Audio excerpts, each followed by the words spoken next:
Ba-da-ba-bum. I got him, you got him, we got him. Comic issues, yeah! Hey everyone, welcome to Comic Issues episode 23. We got a good show for you today. Maybe, I don't know, we'll spin the wheel and see what we're going to get. But we'll try to make it fun no matter what.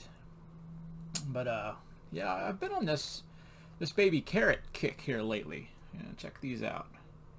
I have one right now. We just can't get enough baby carrots. They're so good. You know what they say, baby carrot a day keeps the... Uh-oh. Uh-oh.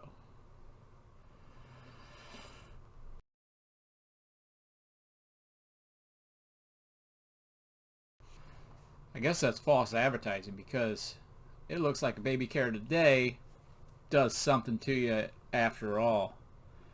Well, since this has happened, and it is Easter Sunday, we got to do an Easter episode. How about that? So you know what I love about Easter, other than rabbits, baby chickens, ducks, the eggs, coloring eggs, getting all the candy, being with family, eating the great food, all that stuff? These. I absolutely love bubblegum eggs. I eat a carton at a time. Really gives the jaw a workout. I do 4 eggs for 30 seconds, spit it out. 4 eggs, 30 seconds, spit it out. 4 eggs, 30 seconds, spit it out. I've had my fill for the carton. That's just me. I don't know what you guys like to do for Easter, but that's what I like to do. Anyways, I think the comic that we're going to do today is Captain Carrot and the Final Arc. Yeah, Captain Carrot and the Final Arc. It's a DC comic. All right, the comic was written by Bill Morrison, the co-founder of Bongo Comics. And if you don't know, Bongo Comics does all the Simpsons comics and Futurama comics. So he's written a bunch of that stuff. It was drawn by Scotty Shaw. He does a lot of like off-the-cuff weird stuff, like a little bit of Teenage Mutant Ninja Turtles, Tick, Sonic. He doesn't really do much mainstream stuff. So that's pretty cool. So the story starts in beautiful San Diego, Sandyeggo, California. And every year millions flock here to visit the beaches and, more importantly, to go to the San Diego Comic-Con. So here we see a bunch of cool stuff in the Comic-Con. We have Cartoon Network, Vertigo instead of Vertigo, Rabbit instead of Mad. I don't know what Hoppy is, but yeah, this comic's just full of puns. So we go to we're at the panel here. So here we just see a bunch of questions getting popped out on the by the audience, and this is funny. Do you think Giraffe Johns will leave the Teen Tigers instead of the Teen Titans? And, you know, they're just asking a bunch of questions here. And there's an eager beaver here that has a question, and it's for Rodney Rabbit. Why did you cancel just a lot of animals? So it's like Justice League, right? So it's the best comic book of all time. So he goes into saying, you know, the reason it is because the alternate universe Justice League has so much sway that they were suing us, so we had to cancel it. But we're starting Crypto the Superdog, and Ace the Bat Hound. So be on the lookout for that. And we go to another section of the Comic-Con, and it's Diamondback Distributors instead of Diamond Distributors. And here we see Zoo Crew. And the Zoo Crew consists of Pig Iron, Rubber Duck, Captain Carrot, Fastback, Yankee Poodle, American Eagle, and I think that's it. But you see them all here. You know, they're all talking amongst each other. You know, like, you know, nobody ever comes and gets autographs by us anymore. We should just stay with our regular day job since we're so successful as our alternate personas. And while they're talking, this dodo bird comes flying and smashes in beside them. And American Eagle's like, he wasn't just trying to get through the crowd. He got thrown here. Look at this guy over here. He's the one that did it. So here we see American Eagle pointing at this dude. And they're worried there's going to be a huge ruckus. This guy's just starting to make a big splash. So he tells Fastback to go look for Rodney Rabbit. And so he says okay, because Rodney Rabbit's alter ego is Captain Carrot.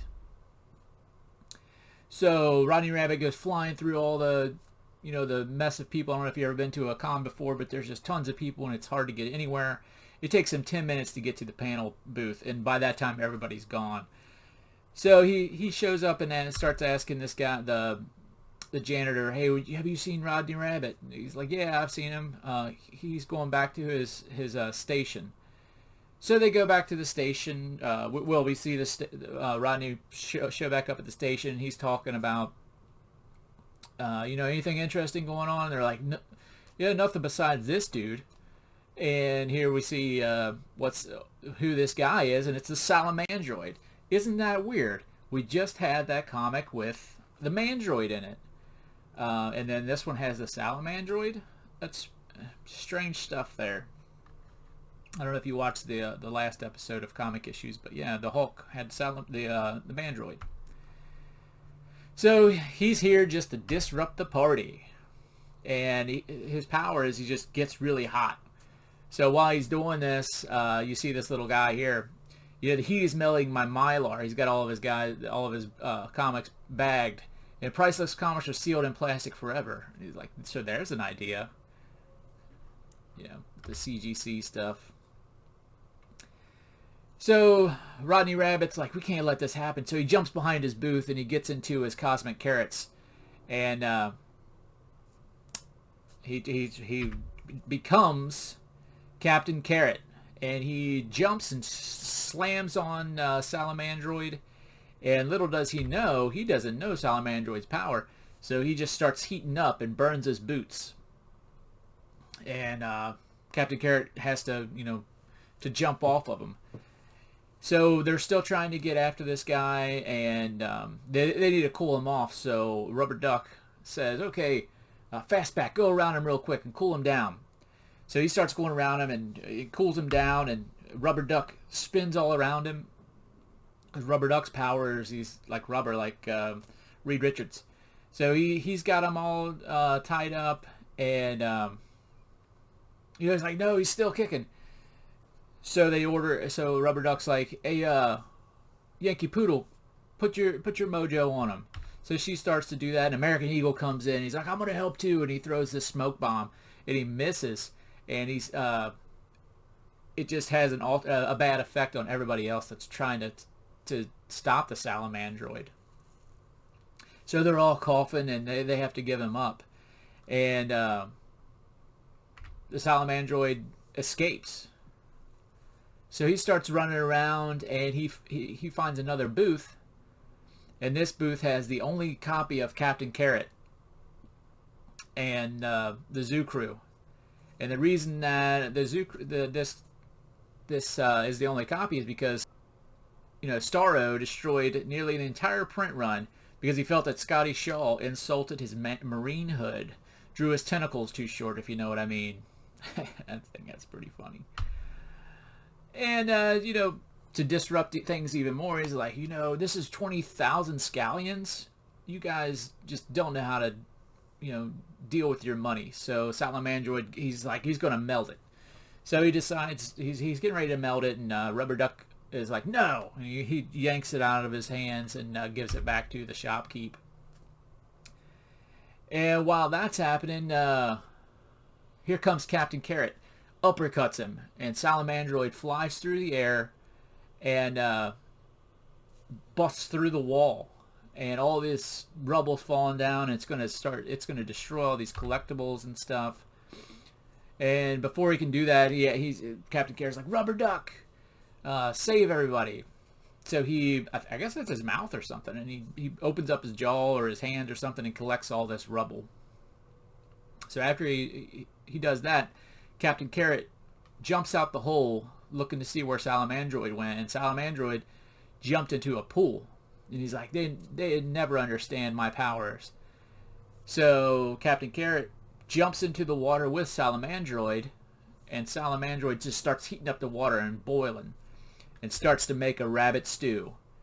But luckily, Pig Iron is there to save the day and pulls Captain Carrot out by his ears and keeps him from getting cooked. And in the meantime, though, Salamandroid jumps out of the pool and dives into the ocean. And the zoo crew are not equipped for aquatic adventures, so they have to abandon. And it seems like this was all just Rodney Rabbit just telling a story, right? He's got, you see where he's just reliving things, and he's got a thing of booze in his hand there. And then we go into another story. It seems like everything fell apart after Alley Cat Abra went bad and murdered Little Cheese. So we do a little flashback of what happened here. You see Alley Cat Abra being escorted by the police, and Follywood is burning. So to catch her, they had to go back through time to a time where she was actually doing this to apprehend her. And they do that, and they come back, and guess what, guys? Bad stuff happened. The current president, he resigned because he was hiding the identities of the zoo crew, and the public didn't like it. So a new president steps up and signs the Caller ID initiative into law. And this is to ID all superheroes and get rid of superheroes. So the zoo crew loses their funding. So they have to go do other things, right? The zoo crew is no more. So here we see Rubber Duck. He gets a part in a reality TV show. Yankee Poodle gets a talk show and is doing very well. Pig Iron starts working on a ocean derrick as a drill person. Fastback becomes, he opens up the fastest delivery service in the world and is doing very well. You see the sea monkeys there boycotting fastback delivery. Keep your oil out of our ocean. An American Eagle, he becomes a radio talk show host, Johnny Jingo. And we go back to Rodney Rabbit, of course, and the only thing he did was stop drinking. So when you see that little bottle, he's not drinking it. He's actually telling this story to the worm inside the bottle. So I guess this is a bottle of tequila, and the worm's just, he's had enough. He doesn't want to hear anymore. So there's a boom at the door, and the door just breaks in, and it's the zoo crew there to Rodney Rabbit. And they just came to cheer him up. So they want to.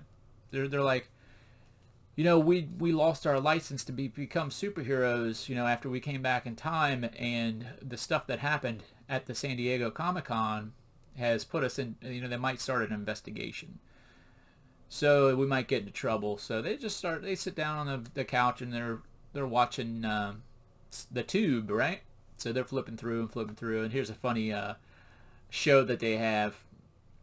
It's Welcome to Limerell Live. Guess what, gang? Today we're not going to kick it up at all. We're just going to let it lay there. So it's a lemur, supposed to be Emeril Lagasse. I don't know if you guys know Emeril Lagasse or not, but he does the BAM. Yeah, I thought it was funny.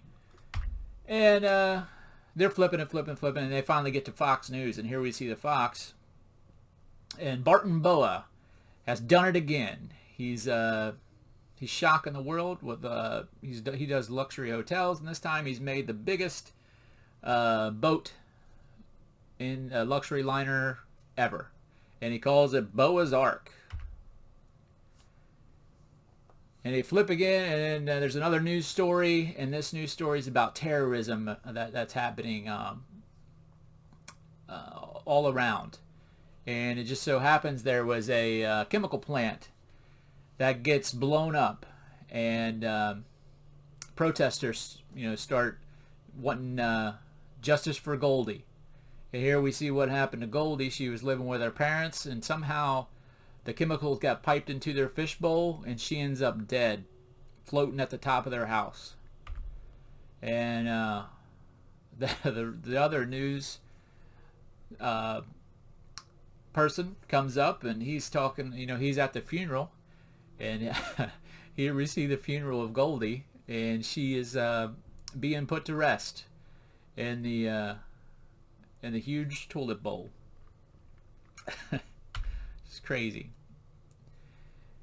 And the TV cuts out, and we see it's Salamandroid. He's coming in again, and he's got he's telling everybody he's hijacked the whole TV broadcast system, and they don't need to try to flip the channel because it's just not going to work.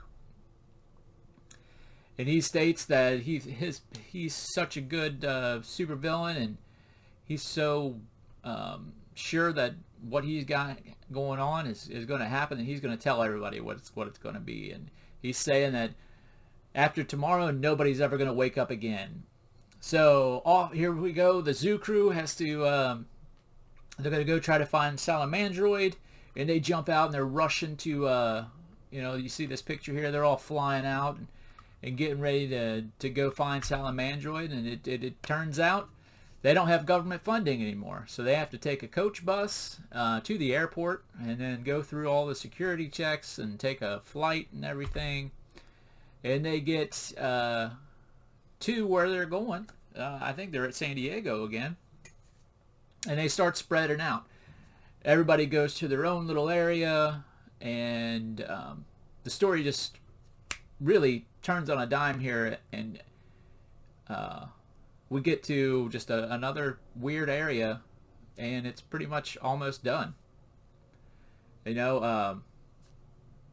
Iron and Rubber Duck, or not Rubber Duck, Pig Iron and Fastback, they are combing the beach looking for Salamandroid, and out of the water, without any warning, it's Frogzilla.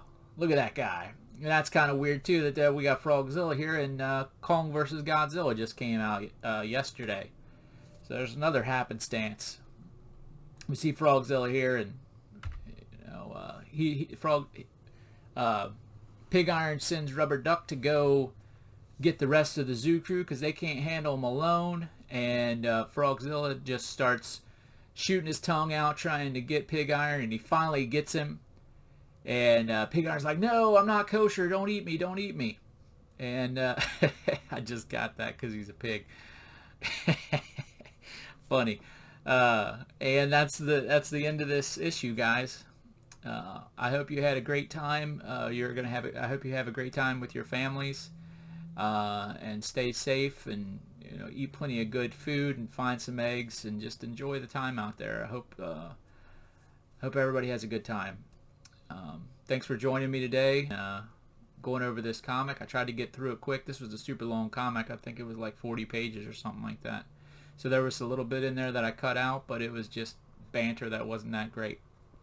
Overall, this comic was okay. It was just the story was kind of stupid, but had some funny animal puns in it, and sometimes it's just funny to see that stuff. So we'll be back with our regular episode on Wednesday. And be good to yourselves, guys, and we'll see you next time.